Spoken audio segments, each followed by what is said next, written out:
Yo, what's going on, snipers, and welcome back to our Detroit Red Wings franchise mode here in NHL 21. So in last episode, we made a trade for Nathan MacKinnon just to try and help us out down the stretch and kind of do what like Connor McDavid did for us last season.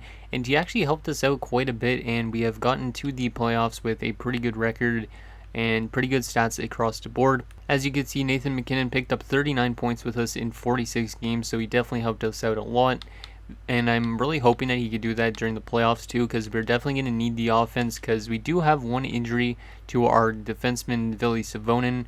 So our team won't be as good defensively probably in this first round, but we do need to outscore our problems, obviously, against a team in Tampa Bay who scored more goals than us during the regular season, but we played better defensively than them. We had a better power play, I think it was, as well, and a better penalty kill too. So should be a pretty interesting series, and it sucks that we have to play them again because we played them so many times in previous years. Like, it's ridiculous. Like, I think it's our 7th or 8th matchup against them already, and we still have probably another like 5 to 7 seasons left of this franchise mode. I'm not even sure. I think it ends around like 42, 43, or maybe even 44. So we might have like just under 10 seasons left of this franchise mode. But let me show you guys their roster again, just in case you don't remember, because maybe the episode was too long ago. It probably wasn't, but still, I'll show you guys their roster again. It's pretty much the exact same type of theme that they've had for the last few seasons that we played. Like, some of those guys, like, I think they brought in Braden Wilm from Colorado. Yeah, they brought in Braden Wilm from Colorado, but we did play him last year in the playoffs. They still have Enroth, they still have Saint Denis, but they do have new pieces like Tippett, Suzuki. I don't remember if Parent... Yeah, I think Parent was there. Yeah, he would have been there probably last year. This guy's a rookie Jew trader. They also have veterans like Aho. They brought in Carl Schremp, who I don't know if they traded for. Yeah, they must have traded for this guy at some point. They also have Mikko Rantanen. They have Tommy Salmonen and Yaroslav Likachev, so a pretty good forward core. You can kind of see why they outscored us. And then defensively, they don't have the greatest defensive core, so you can kind of see why we kind of play better defensively than them. And in goaltending-wise, they do have the 1-2 punch that's pretty solid, I would say. I'm kind of skeptical about having an 89 goalie in the playoffs, because usually 89 goalies crap to bed in the playoffs, so maybe this guy's going to be better than ours. And then there's their depth as well. So it should be a pretty interesting first round, and I really hope we could win this first round and continue to defend our title, because if we lose in the first round after winning a Stanley Cup, it is going to be kind of a heartbreaker for the team. But at least we won a Stanley Cup last year, because I didn't even think we were going to win one eventually, and we managed to last year. So anyways, let's get into this first round matchup, see if we could knock off Tampa Bay again. Or is their offense going to beat us out? Because Willem had like 104 points this year. And apparently Savonin's back for game 1, which is good news. Now, that is a little early than I expected, but we will put him in the lineup, even if he is a little bit injured, which he's not. Wow, he's back to full health for the start of the playoffs. That's huge news. I didn't think he was going to be back for the start of the playoffs, because I thought it said till like the 22nd of April, which meant he would have been out till like game 6, but he's back for game 1, so I will definitely take that.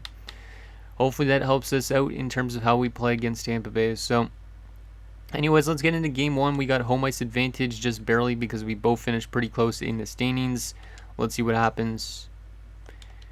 First period of game 1. And we are down 1-0. That's not good. Parent scores, which is a second liner, I think, and he also scored on the power play, which is not a good sign. If Punov starts to crap to bed, which he's starting to right now already, I might resort to try and buy her, or I might even call up Stevenson from the AHL, even though the AHL team's probably in the playoffs at this rate as well. But 1 goal on 8 shots against is a little bit iffy for Punovs. He had the most wins almost in the NHL this season, so I'm expecting big things from him. So if he doesn't perform, he's definitely going to get benched or something. We're out shooting 14-8, but down by 1 goal after 1. Let's see what happens here in a second. And we're down 4-0. Punovs, what the heck are you doing, man? You were the backup last year when we won a Stanley Cup, but this year you're off to a horrible start. This is not the way you play. in a game 1 situation. We're down 4-0 going into the third as Enroth gets a power play goal, Suzuki gets a power play goal, and then Schrader scores. So of course we had a really good penalty kill during the regular season, but now it's crapping the bed in the playoffs. Let's just see what happens here in the third. But I think I might already go to not Nickel. Nickel was our goalie last year, but go to our backup in Bayer, I think, for next game, because that's not a great start for Punos. He might be a little bit tired too.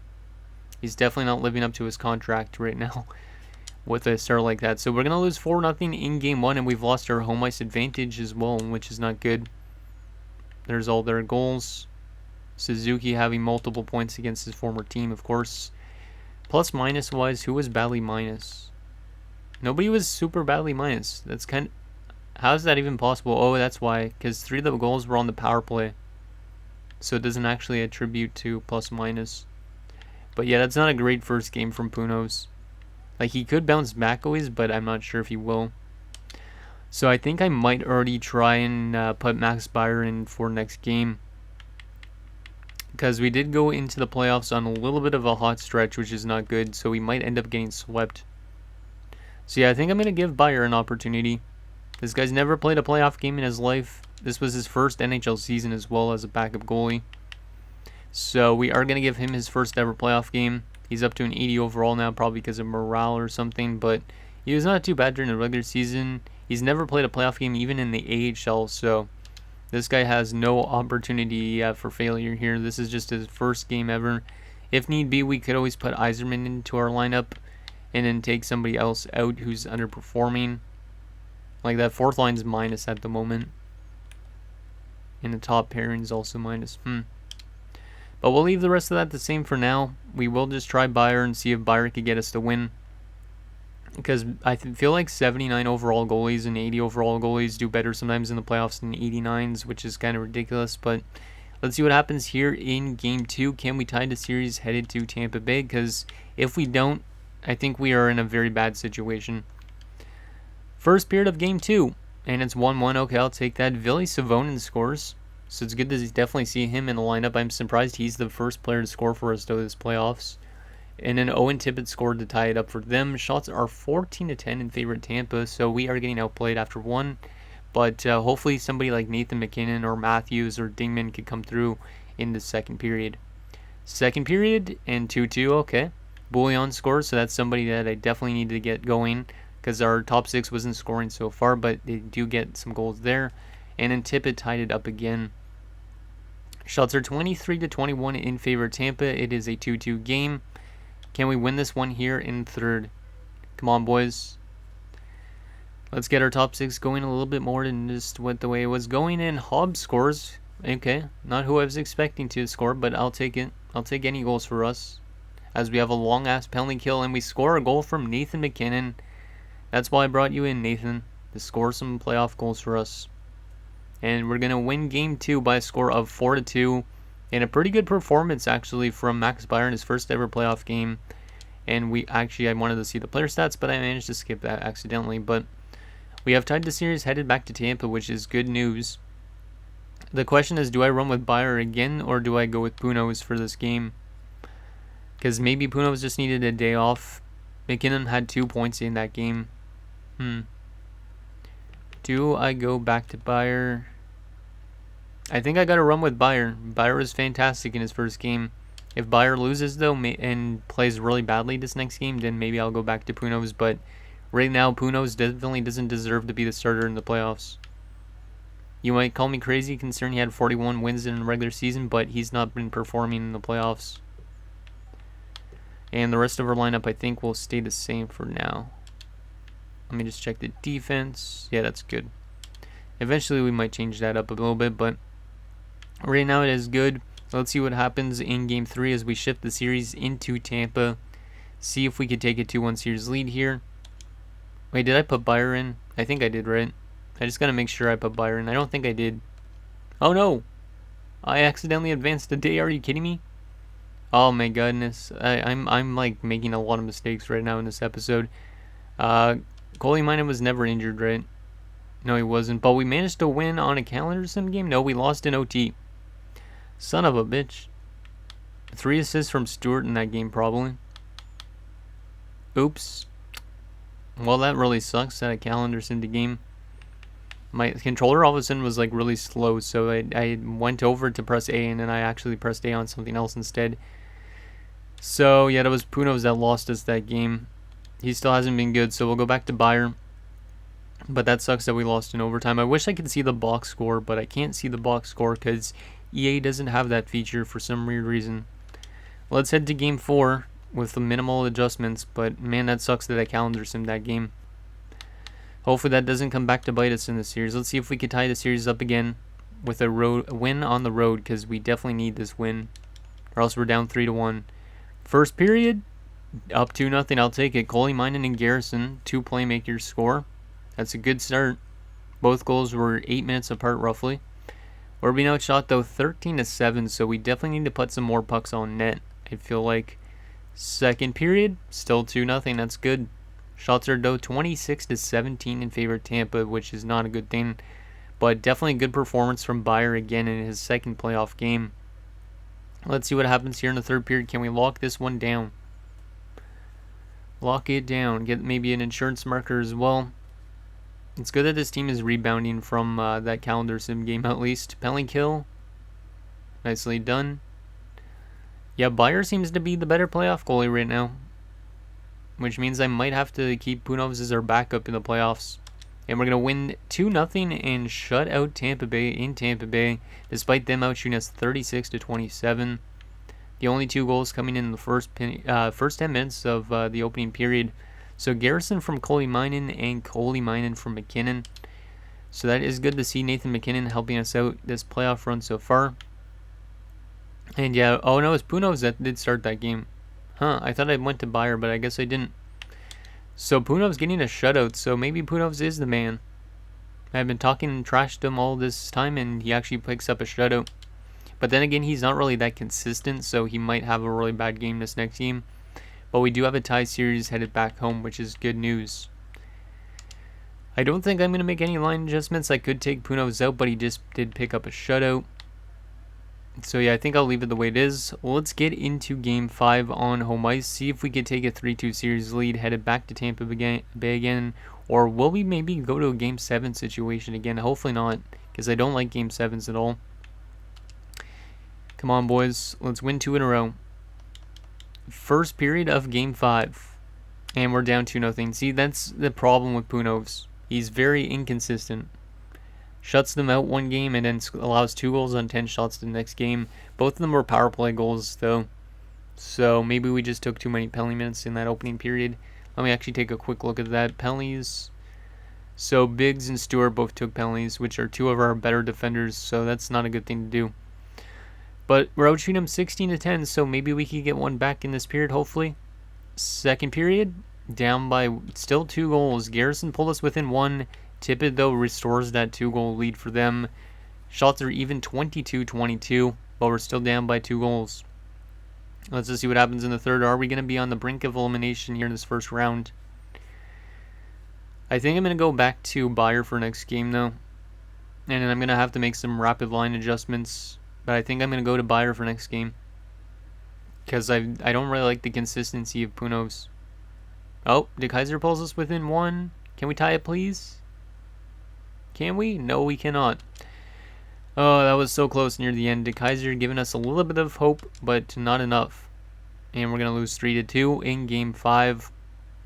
Only goals, Garrison from Biggs and De Kaiser from Matthews and Bertuzzi. 3 stars in that game. Richard Nakar, and then De Kaiser and Tippett. Interesting.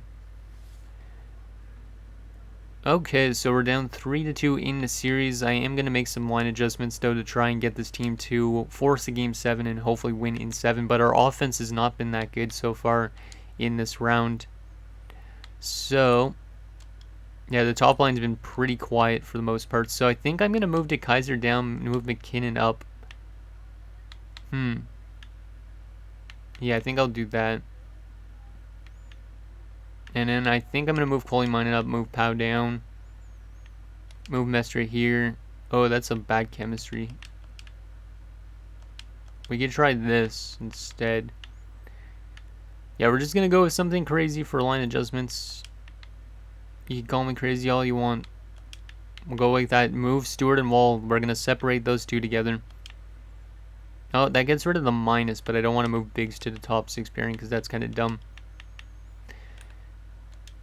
Yeah, Bunovs has actually not been terrible, but I think we're going to go back to Beyer for this elimination game. Do I want to give Yzerman or Hills an opportunity in the lineup? Who's been taking too many PIMs? Nobody's been taking an insane amount. How about on defense? Oh, 9 penalty minutes from Bertuzzi. Bertuzzi, you're coming out of the lineup because you're taking too many PIMs for this game, though.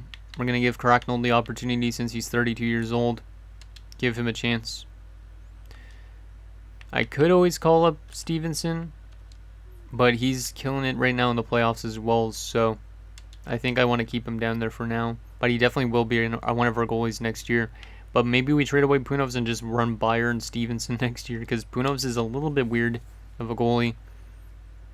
But let's get into Game 6, see if we could fight off elimination and still defend our title, or are we going to be eliminated by Tampa Bay once again after winning the Stanley Cup? Can we force a Game 7? We're going to do a real-time simulation the entire game, see if we could get a Game 7 situation back on home ice. That'd be nice. We get an early power play, but we don't convert on it, which is not good. We get a penalty kill now, and they score, but it was shortly after the power play. Not good. We get another power play opportunity, but we don't convert. Come on, guys. We're getting so many chances on the power play in that first period. We need to get those goals. Our offense is just going back to the way it was before we won the Stanley Cup. We're out shooting them 15-7 after 1, but we are down by 1 goal. Let's see what happens in the second. We need a goal to tie this one up, boys. Okay, that is the goal that I was just mentioning, but of course Enroth answers right back for them, but DeKaiser answers right back for us. Okay. Good job, DeKaiser and Matthews. We need you guys to start getting going a little bit. It's a tie game again, though. This is a little bit of a nail-biter of a series for the most part. A lot of back-and-forth scoring. And a lot of close games. And we're going to have a 2-2 game going into the third. We're out shooting 25-16, but we're still down by, or we're not still down, but we're still down by 1 game in the series technically. So we definitely need to still win this third period, because if we lose this third period, then the series is done. It's as simple as that.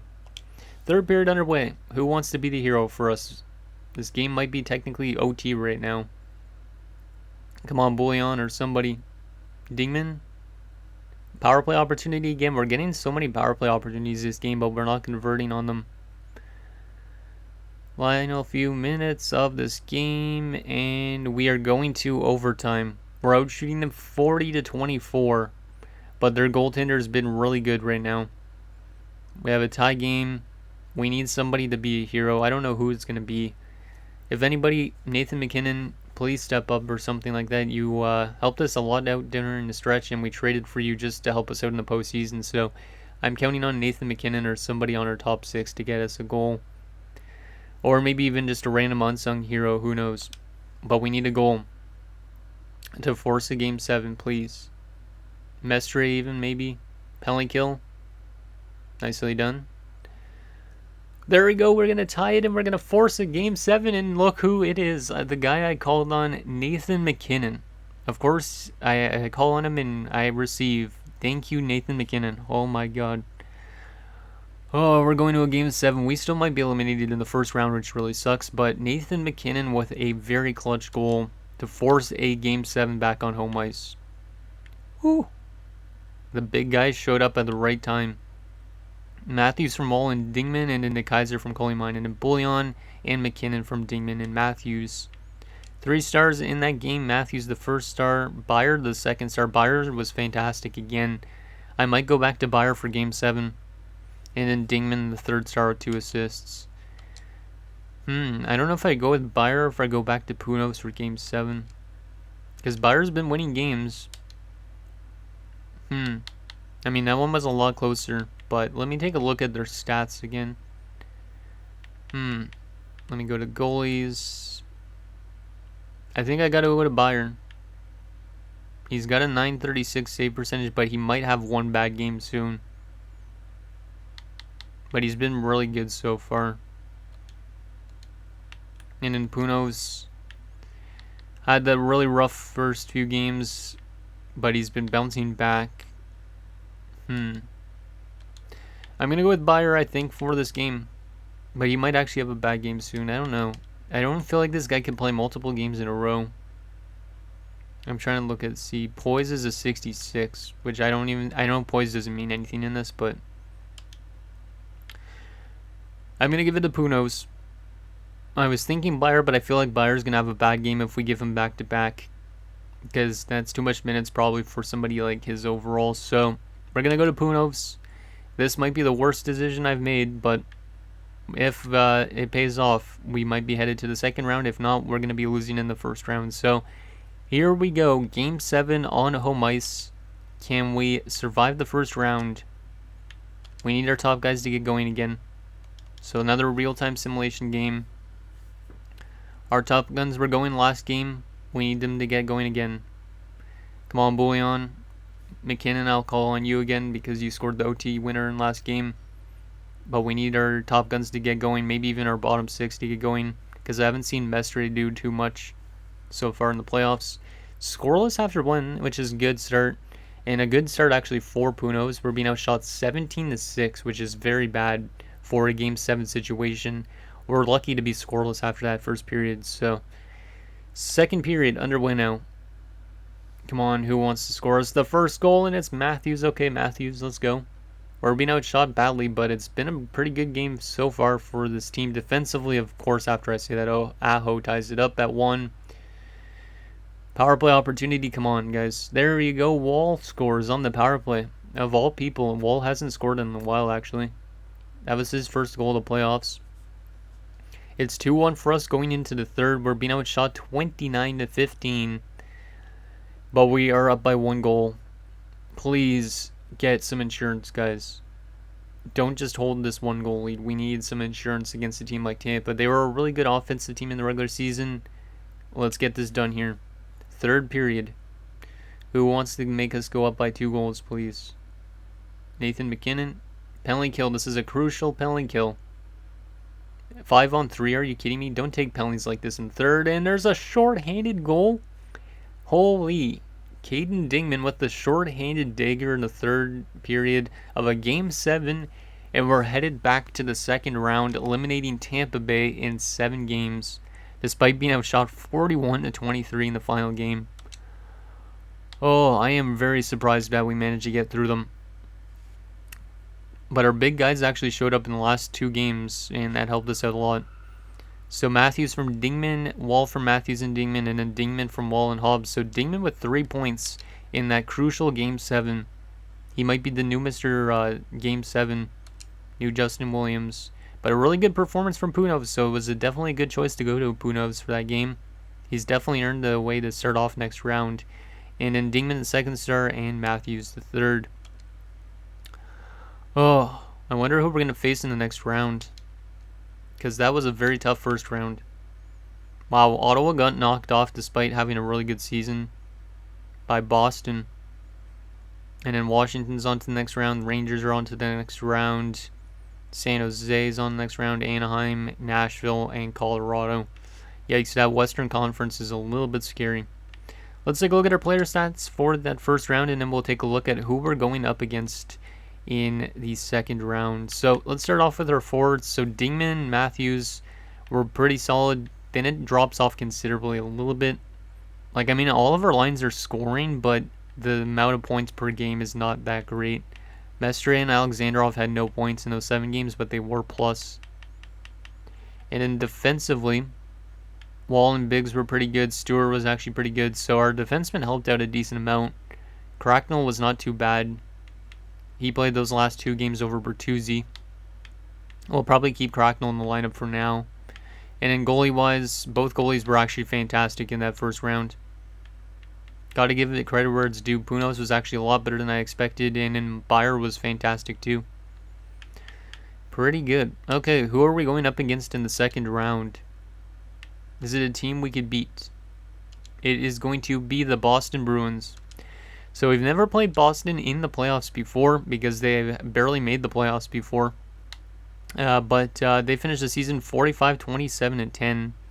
So let's first do our season comparison to see how they did during the regular season and how we did. And then we'll take a look at their roster. But let's see. Yeah, they finished below us in the standings by 5 points. But this is their first time making the playoffs, I think, since the second season of this franchise mode, which is ridiculous. Because I think I told you guys recently about them not making the playoffs that much.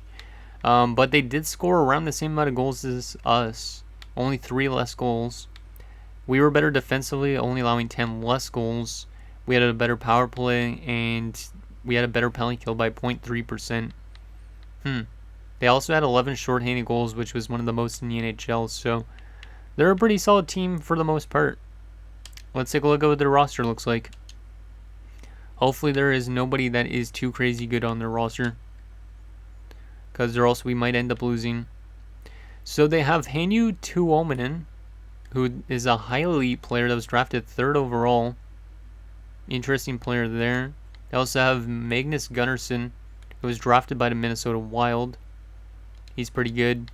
And Zigomanis. Jeez, that top line is really good. I think Zigomanis, yeah, he probably would have played with McDavid at some point. But, yeah, the top line is really filthy. And then their second line is very solid as well. Colton Ryopil, former Blue Jacket. They have Sundstrom, who they drafted.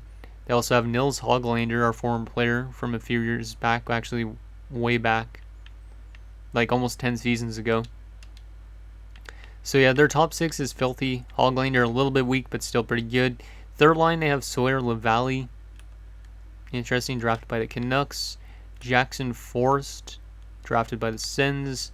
And Oleg Mironov, who they just drafted 3 years ago at 5th overall. So very young team for the most part. They also have Mikhail Solovyov, drafted by Nashville. Anthony Standard, and Felix Salzer. So forward-wise, I think I'm definitely scared of them, especially their top 6. Defensively, I'm scared of their top 2, so they probably have a good power play unit. Andre Yager and Nicholas Olofsson. Then they have Vladimir Semenov, Caesar Demers, drafted by the Rangers. We might have played him in the playoffs at some point. Marco Verkunen and Thomas Harley. Interesting. So yeah, their defensive core is not that fabulous, but they do have a good top pairing. And then they also have their great top 6, so it could be really good of a team. And then goalie-wise, they're really weak. They have Robinson Emerton. He had a pretty good season for only being a 79, though, which is kind of scary. He might be a cheese goalie. And Bennett Collins, who was pretty solid as a backup, especially considering he's only a 75. And in depth-wise, they have Jorgen Enroth. Interesting. And they also have Ron Hillen and Philippe Savard. Yeah, I think I saw that guy in free agency at one point. So, overall-wise, I don't know who has the upper hand. I could actually take a look at the overall comparison if I go to the Play Next Game thing. I want to kind of see on who has the better overalls, but I'm kind of scared of their team. Cheese goalies and then really good offense. We have 91, 87, 88. Well, they have 91, 78, 76. So we beat them defensively and goalie-wise, but we are tied offensively. So I guess we just got to shut down their offense and then maybe we could win. So anyways, guys, that's going to do it for this episode of our Detroit Red Wings franchise mode. So in next episode, we will take it to round 2 against the Boston Bruins as we look to make it to the conference finals for the 3rd straight season. So let me know what you guys think down below, and I'll see you guys next time.